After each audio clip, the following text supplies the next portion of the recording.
Hello friends. Finally government की तरफ से एक अच्छा स्टेप देखने को मिला है नेट का पेपर लीक होने के बाद और यूजीसी नेट एंड नीट के पेपर की जो कंट्रोवर्सी के बाद गवर्नमेंट ने एक स्ट्रिक्ट मेजर ली है। Now we will discuss this law कि what are the provisions in this act.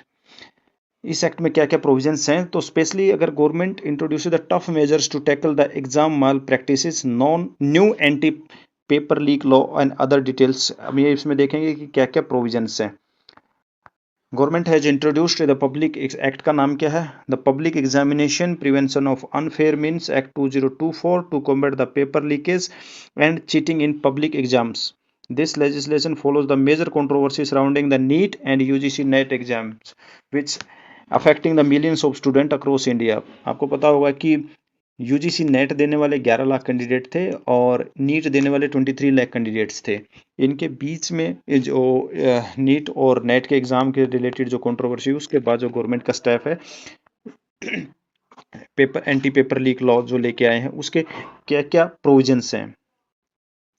सबसे पहले तो penalty for cheating, individual caught using unfair means during exam face at least 3 years in prison, extendable up to 5 years with fines up to 10 lakh. If fine is not paid, the jail term may be extended further।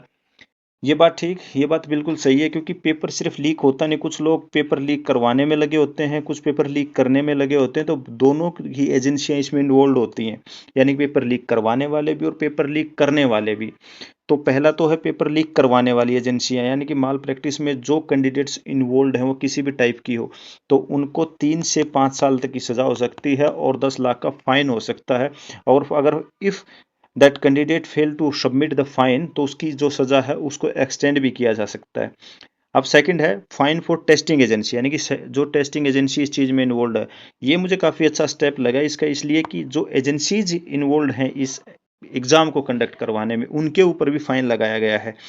Agencies the service providers face the fine up to 1 crore रुपए का, उनको fine 1 crore तक का fine लगाया जा सकता है। Additionally they may be board from the conducting, ये ज़्यादा स्ट्रिक्ट प्रोविजन है, from conducting any public exam for next 4 years, उनको 4 साल के लिए बैन किया जा सकता है किसी भी गवर्नमेंट एग्जाम को कंडक्ट करवाने के लिए। The law also mandates recovering the proportionate cost of the examination from these agencies। Very good.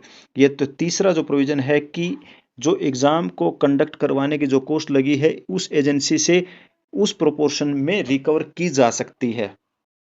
अब है सीनियर मैनेजमेंट अकाउंटेबिलिटी, ये भी बहुत बढ़िया स्टेप है कि जो मैनेजमेंट इस चीज़ में इन्वॉल्व है उनकी अकाउंटेबिलिटी फिक्स की जाएगी। Senior management involve in exam malpractice could face imprisonment up to 10 years and fine up to 1 crore. Very good. जो सीनियर मैनेजमेंट को अकाउंटेबिलिटी जो फिक्स गई है, उसमें क्या, जो सीनियर मैनेजमेंट उस एग्जाम को कंडक्ट करवाने में इन्वॉल्व हैं उनको 10 साल की सजा और 1 करोड़ का फाइन हो सकता है। ऑर्गेनाइज चीटिंग मैल प्रैक्टिस, जो कि गैंग बन जाते हैं, माफिया बन जाते हैं, चीटिंग पेनल्टीज क्या, those involve in organise cheating face minimum of 5 years in prison extendable up to 10 years along with the fine up to at least 1 crore. यानी कि 3 साल की सजा और नहीं 5 साल की सजा और उसको एक्सटेंड किया जा सकता है 10 साल तक। ये है ऑर्गेनाइज्ड जो चीटिंग गैंग चलते रहते हैं उनके खिलाफ। अब इसमें कुछ एग्जाम्पशन भी डाला गया है। The law does not apply to individuals who can prove that the offense occurred without their knowledge and they tried their best to prevent it। एक सेफ गार्ड मेजर भी डाला गया है कि अगर कोई कैंडिडेट ये प्रूव कर देता है कि जो ये एग्जाम लीकेज या उसके ऊपर जो एलिगेशंस हैं वो उनके नॉलेज के अगेंस्ट है, मतलब विदाउट हिज प्रायर नॉलेज, उसको पता ही नहीं था इस चीज़ का कि ऐसा हुआ है और उन्होंने कोशिश की थी इस पेपर को लीक ना, उस पेपर को लीक ना होने देने के लिए। नाउ अब देखना बाकी यह है कि गवर्नमेंट ने तो काफ़ी अच्छे स्ट्रिक्ट जो है मेजर्स लिए हैं, इनको इम्प्लीमेंट करने के बाद क्या पेपर लीकेज वाली जो प्रॉब्लम है वो रुक पाएगी कि नहीं रुक पाएगी। आई होप जो फ्यूचर एग्जाम होंगे वो करप्शन फ्री होंगे, विद इंटीग्रिटी होंगे, डिजर्विंग कैंडिडेट्स को सिलेक्ट किया जाएगा, not the who can pay for the exam, not those, उन लोगों को सिलेक्ट किया जाएगा दो हु डिजर्व इट, यानी कि उन लोगों को जिन्होंने इस एग्जाम के लिए प्रिपेयर किया है उनको सिलेक्ट किया जाएगा, उनको नहीं जो कि इस चीज़ के 20 लाख 30 लाख 40 लाख 1 करोड़ रुपए देने को तैयार हैं। Thank you very much and good luck for the future.